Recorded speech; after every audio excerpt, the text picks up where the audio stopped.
Semangat pagi Sobat Saham Indonesia, bertemu lagi dengan kami Stock for Indonesia Channel dengan berita saham terbaru. Simak sampai habis, jangan ketinggalan informasi terbaru ya tentang saham.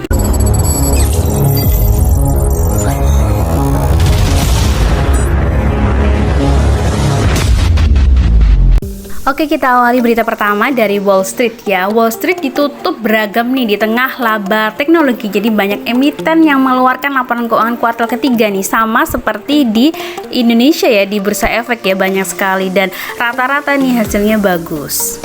Tapi bedanya di Wall Street, untuk emiten teknologi hasilnya kurang memuaskan nih ya, seperti Google ya dan beberapa Facebook juga.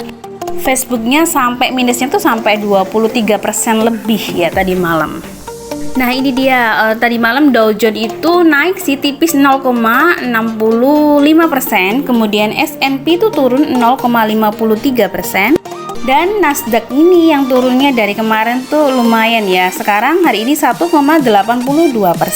Nah, bagaimana dengan bursa Asia kemarin? Nah, kecuali Nikkei dan Shanghai, bursa Asia ditutup bergairah lagi seperti di Indonesia. Yap, IHSG kemarin ditutup hijau ya, perkasa ya, karena saham bank nih, saham perbankan banyak mengeluarkan laporan keuangan dan mereka bagus-bagus hasilnya, banyak diborong oleh investor bahkan asing.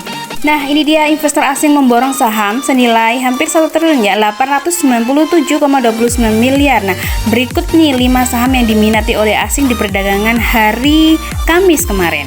Ya, ada saham BBRI, kemudian BBNI, Adro, BBCA, dan Akra didominasi oleh asing ya, lagi-lagi nih ya.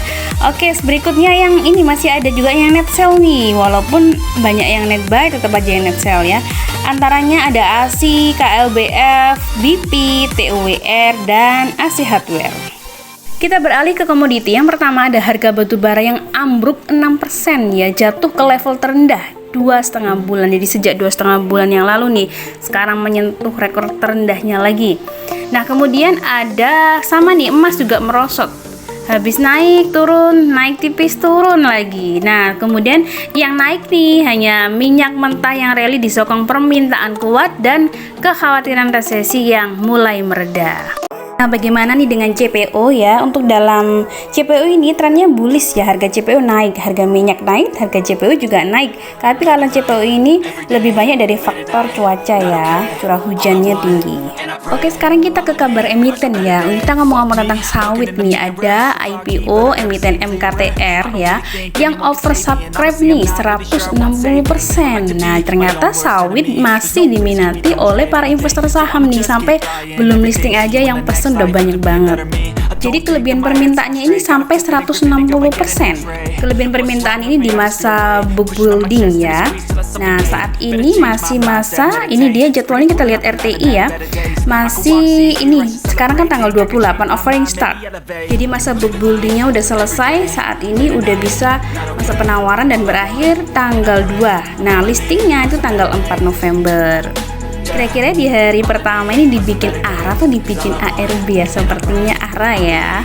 Oke, setelah kita ngomongin sawit, kita ke consumer good nih. Yang pertama ada rokok dulu nih. Penjualan rokok Wismilak ngebul 38,8% menjadi 2,6 triliun. Jadi di kuartal ketiga ini beberapa laporan keuangan emiten rokok bagus-bagus ya, termasuk Sampurna juga. Dan Wismilak gak kaget ya, karena kalau Wismilak ini konsisten nih, beberapa kuartal udah bagus laporan keuangannya, karena dari orang-orang beralih nih ya dari rokok yang agak-agak mahal ya, Gudang Garam atau HMSP, banyak yang beralih yang lebih murah dan cita rasanya mungkin lumayan juga ya. Wismilak kurang tahu karena saya nggak merokok, mungkin teman-teman perokok bisa tahu tuh.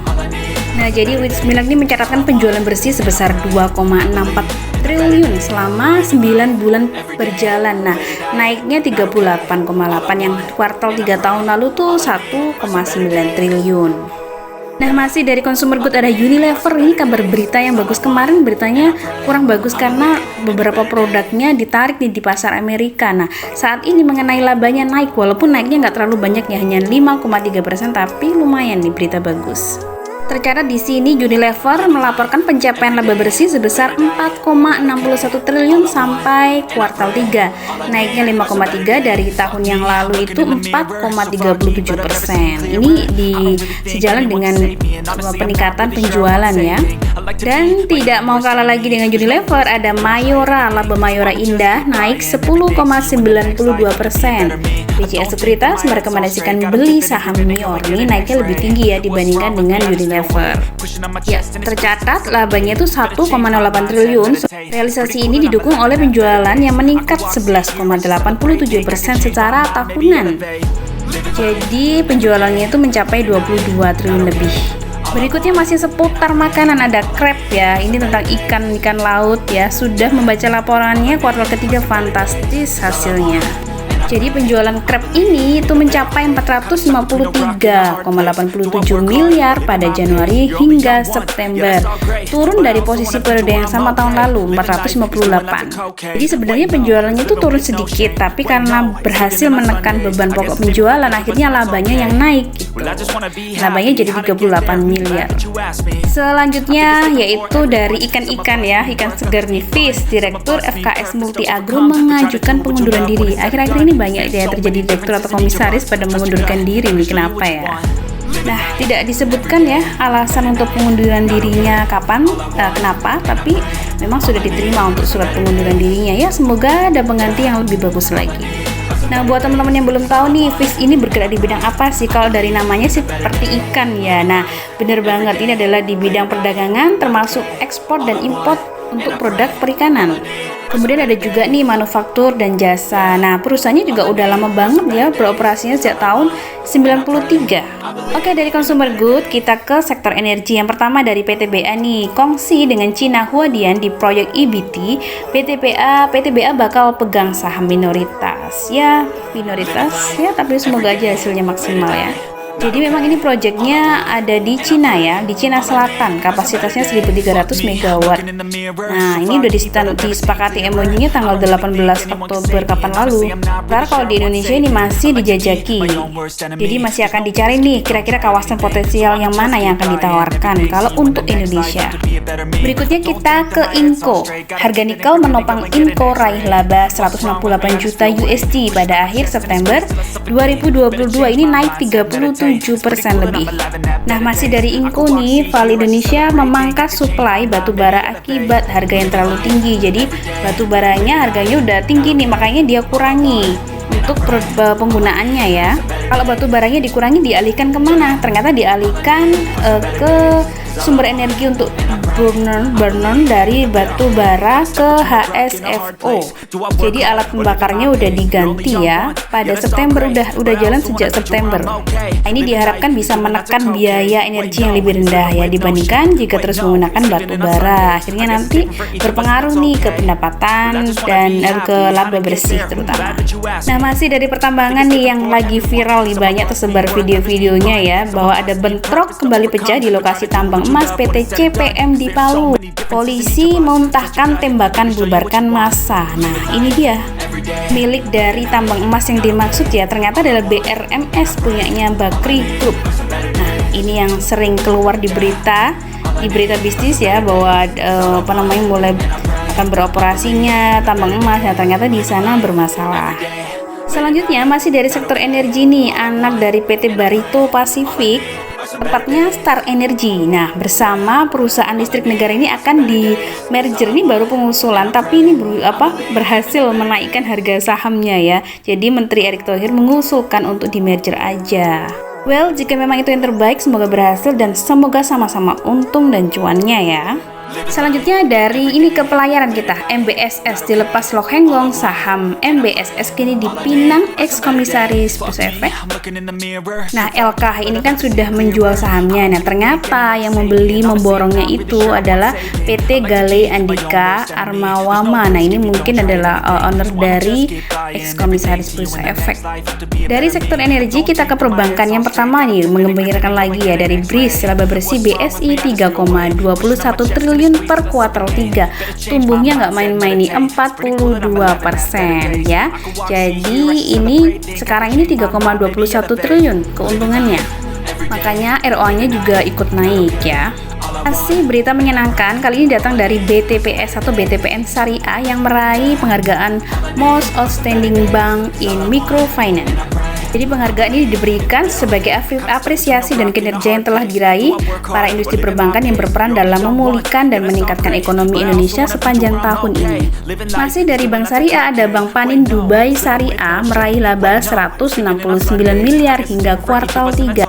Nah, PNBS ini tahun lalu kan labanya cuma 2,5 miliar ya, tapi di tahun ini naiknya lumayan tinggi ya, naik 118%.